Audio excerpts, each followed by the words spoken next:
Greetings, everyone, and welcome to the video on assessment tools. I'm Christine Downs, and I'm a trainer for NEPBIS. This presentation was developed with the support of the NEPBIS network.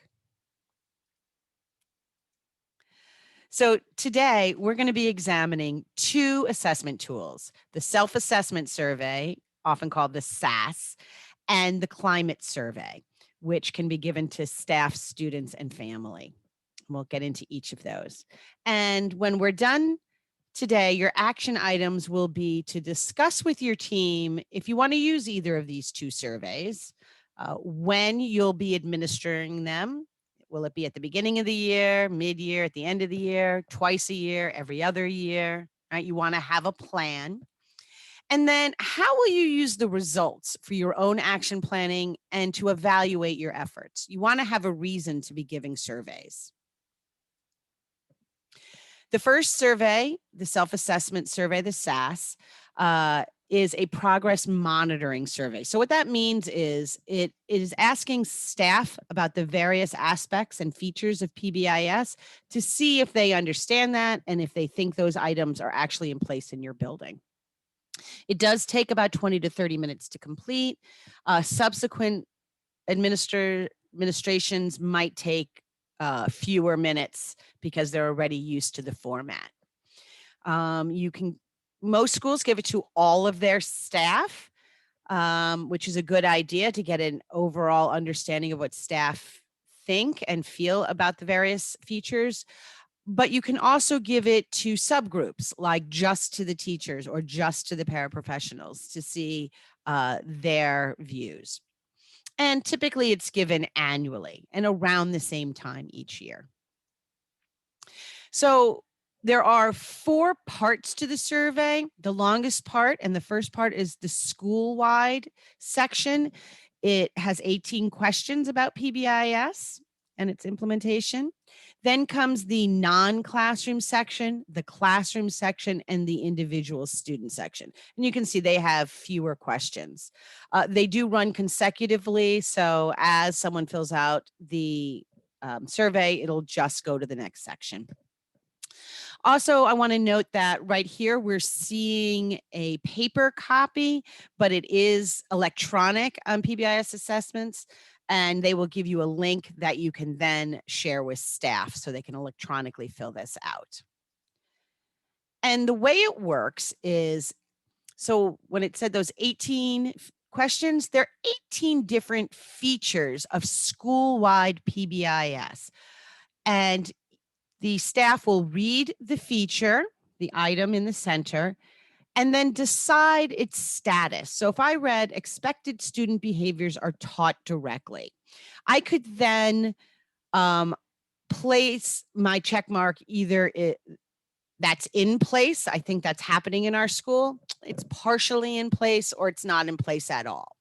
And then I would go to the other area and choose whether I felt that teaching students the behaviors directly was a high, medium, or low priority for improvement. So if I think it's fully in place, I probably don't need to improve it. But if I think it's only partially in place or not in place, I might think it's a high priority to fix that. And that's what we should be doing. And that's how it works for all of the questions. When staff have completed it, the PBIS apps will compile all their answers and give you 3 different graphs to look at. The first one is a total score and the total for priority for improvement. So this graph is showing us 3 different administrations of this survey over 3 different years. And you can see in the first year, only 16% of the items were in place, and that's that dark green. The light green is items that are partially in place, and the striped area are items that they felt were not in place. So you can see how that goes up each year and maybe comes down a little bit. And then the priority for improvement shows the same thing. This dark gray are items that are high priorities for improvement. The blue are medium priorities for improvement, and that light blue or light gray are low priorities for improvement. So you can see when there's fewer things in place, there's a higher need to put those things in place to improve that. The next graph is the subscale. And if you're thinking that this looks a lot like the team checklist graph, you're right. It is very similar because these subgroups are pretty close to what is in that tick graph. And you can actually compare the two to see if your team and your staff are on the same page with what they think are in place. And it divides it up into expectations defined, taught, your reward system, your violation system, your monitoring system, which is your data system, and then management, which is your team. It also shows district support and your implementation average. The third report is kind of neat. I really like this one. This takes each item, and when you first pull up this graph, everything will just be plain and white.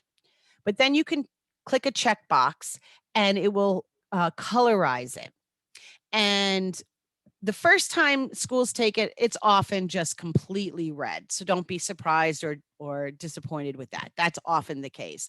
But as you implement PBIS and staff become more aware of what each feature really means, when you take it the second time, you should see a lot of differentiation.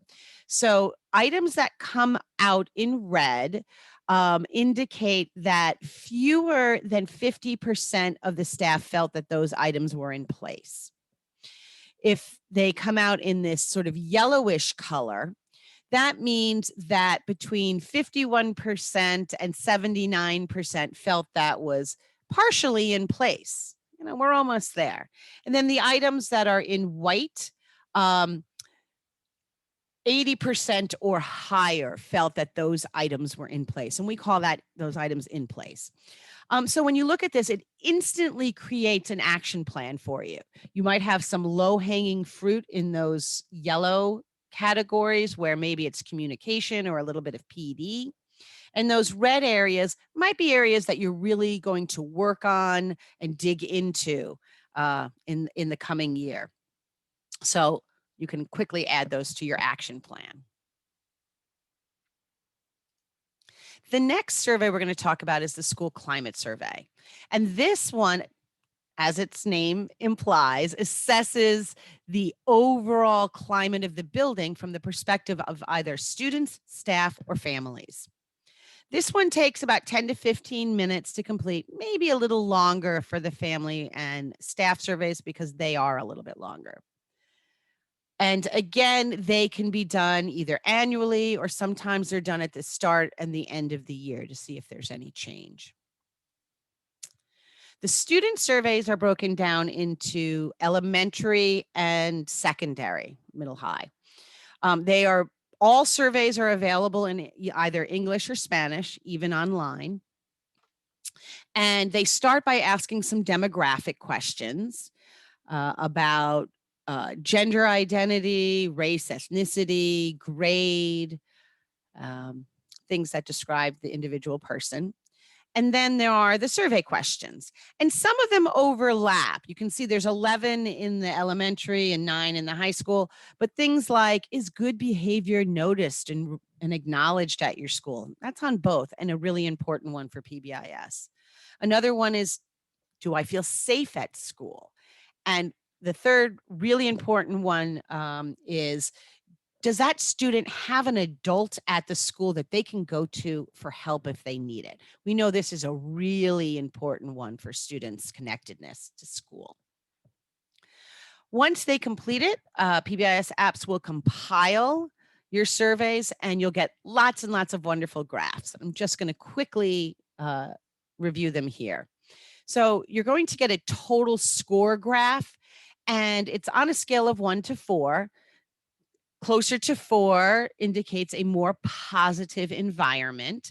So you can see this school has given it twice, and it did go up a little bit in the second time they've administered it. They also take that total score and break it down by gender, by grade, and by race, ethnicity. And then each item is also shown the score for each item. So although you were really close to a 3 and maybe a little bit over a 3 when you gave it, you can see some items are way lower than others.